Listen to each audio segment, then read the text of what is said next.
action. General Tso's chicken, that sent a lot of fucking kids to college. Like, it sent me to college, it sent my sister to college. Her tuition's like $80,000 a year. It's crazy, that's a lot of General Tso's chicken. General Tso's my homie. What's up everybody? My name's Steve Chu, chef and co-owner of Ekiben. And today we are making America's favorite fried chicken dish, General Tso's chicken. We have 2 chicken breasts. We're gonna cut them into 1-inch cubes. Growing up, my dad has a Chinese restaurant. When I got old enough to kind of like look at his numbers and his data, General Tso's chicken was #1 selling chicken dish by like 7 to 1. If you don't know about it, it is really crispy fried chicken chunks in a sweet and savory sauce. After we cut the chicken into 1-inch cubes, we're gonna have 1 egg and we're gonna mix it in very well. Use your hands, okay? Be like Italian grandma, use your hands, you know, give this dish all of your love. And once it's fully incorporated, we're gonna add cornstarch. Okay, now we have our baking soda. We're gonna add a little bit of that in it. The step that we're doing right now with the cornstarch and the egg and the water, this is called velveting. So what's gonna happen is not only are we gonna create this really awesome batter around the chicken, but also tenderize the chicken as well. You will see extra cornstarch on the bottom, and that's totally perfect because when we add the water, all this extra cornstarch is going to help us create this really beautiful batter. We're looking for like a pancake batter consistency. Now we're gonna add a little bit of oil. It will prevent the chicken from sticking together during the frying process. So we're gonna put this away in the fridge for like 30 minutes, just so the chicken has time to marinate, to get tender, and we're gonna work on our sauce right now. Chinese food is all about like really heavy prep in the beginning, and at the end we're just kind of like all cook it together in a wok, really quick and fast. So we're gonna prep our sauce. So my dad's been here since the 60s, and his first job in America was working in a Chinese restaurant. And he's actually never heard of General Tso's chicken. So when I was 5, I was like, Dad, who's General Tso's? And he's like, oh, I think he's some like really famous general from like ancient China and he really liked this dish. And I was like, all right, Dad, I'm not very confident in your answer. However, the other day, we did some research and apparently it's true. The dark soy sauce is for like a heavy like mushroom flavor.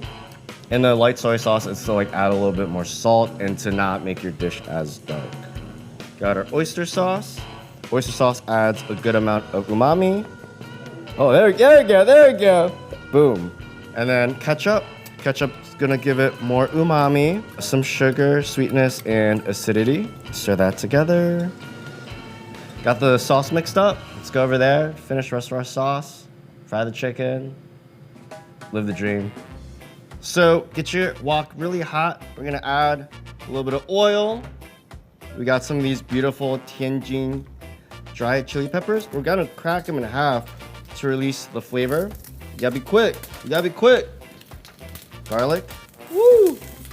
Stir until aromatic. Now, if you could smell this, there's like a dark, smoky richness to the chilies. Absolutely amazing. That's what's gonna give the sauce a lot of flavor. This is fucking spicy. I don't know if it's not that spicy. This dish is spicy enough for your 3-year-old to eat it, so don't be a pansy and just put the chilies in it, okay? You got a sauce mixture. We're gonna let that caramelize in the hot wok, kind of cook it down a little bit. And then we're gonna add our cola.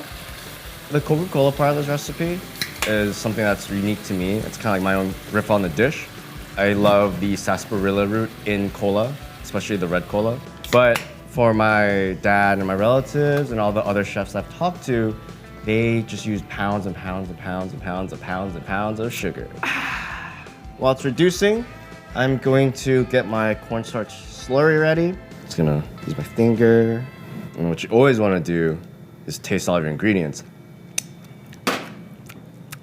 The best part about cooking in a wok is it's like super high heat, it's super fast. So, and a lot like French food, when I tell you to like reduce the sauce, it takes forever. In a wok, it takes you like 5 minutes or 2 minutes, depending on like, you know, how much liquid is in your wok.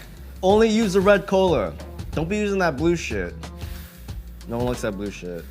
Okay, so it's boiling very vigorously, and just let it do its thing for a little while. Smells like my childhood in the Hunan province. In Maryland. Hunan province, Maryland. Okay, so it's reduced by like a third. So now we're gonna add in our cornstarch. And what we want is actually for this to get like super duper thick, like kind of ridiculously thick. And as we add the cornstarch, be sure to like keep on stirring. All right, so this is like the consistency you want. And you're like, why is it so gloopy? It looks so gross. Well, watch, magic. We add our sugar, we stir that in. And then we're gonna add our vinegar. And what the vinegar is gonna do is add acid, but also like really loosen up the sauce. And you want the sauce to be a little thick so it coats the chicken super well. So right now we're going to fry the chicken. This chicken's been sitting in the refrigerator for about 30 minutes. Nice and marinated, nice and velveted. This right here is at 400 degrees right now.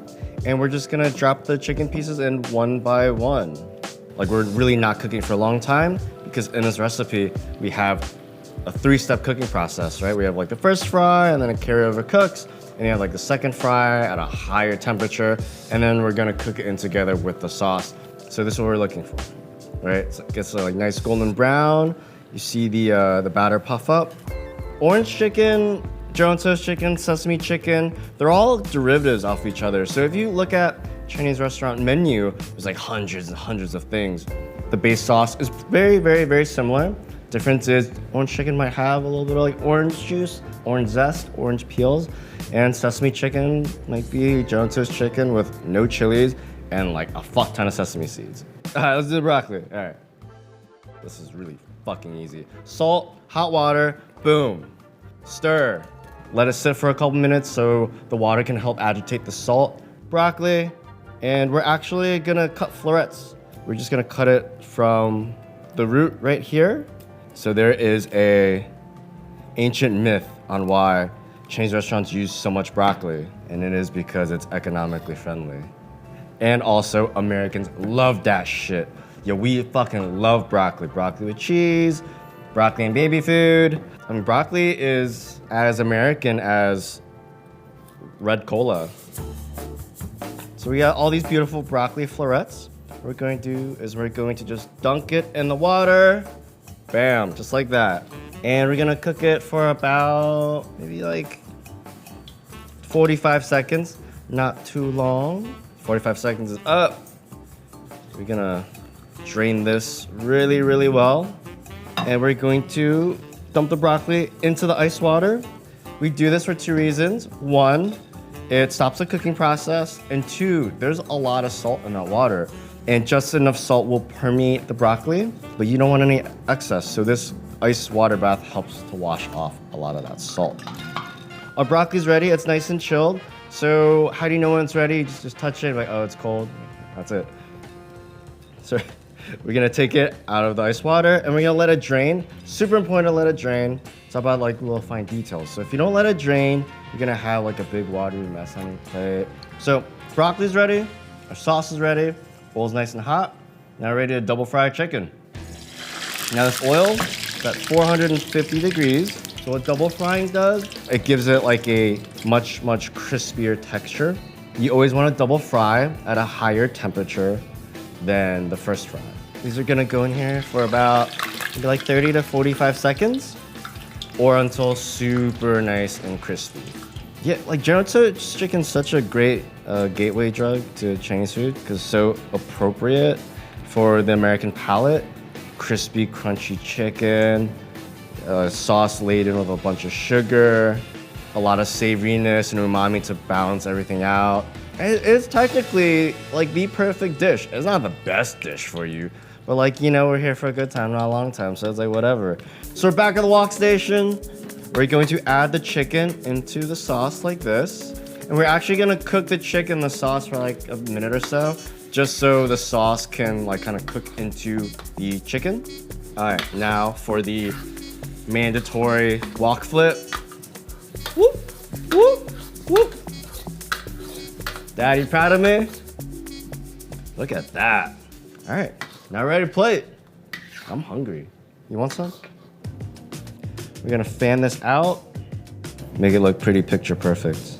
Chicken? All I wanna do is smoke 5 blunts and eat all this shit. I hope my little sister's not watching.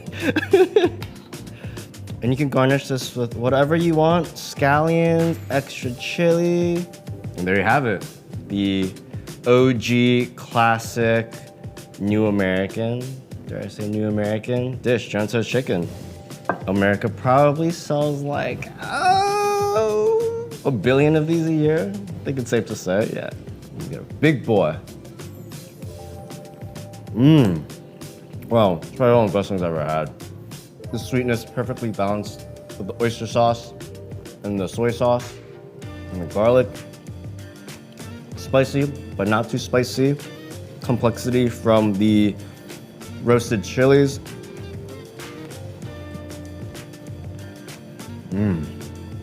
Well, fuck yeah.